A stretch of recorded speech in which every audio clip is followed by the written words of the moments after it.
माई सोई भर निदिया हो जगाई कैसे। माई सोई भर निदिया हो जगाई कैसे। माई के माथे पे बिंदिया सोहे। माई के माथे पे बिंदिया सोहे। सिंदूरा में उनको चढ़ाऊं कैसे। माई सोई भर निदिया हो जगाई कैसे। माई सोई भर निदिया हो जगाई कैसे। माई के मंदिरवा में जाई हम कैसे। हो मनाई कैसे। हो मनाई कैसे। माई सोई भर निदिया हो जगाई कैसे। माई सोई भर निदिया हो जगाई कैसे। माई के हाथों में चूड़ी सोहे। माई के हाथों में चूड़ी सोहे।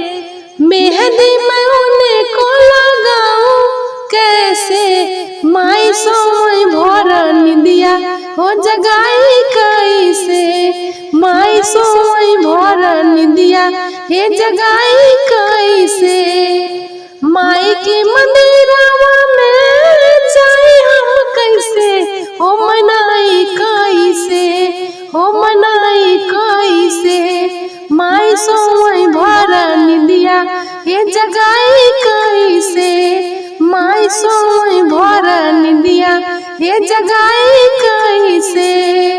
माई के अंगों में साड़ी सोहे। माई के अंगों में साड़ी सोहे।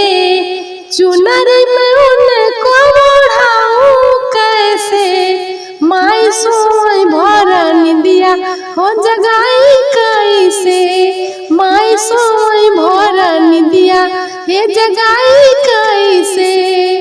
माई के मंदिरवा में जाई हम कैसे। हो मनाई कैसे।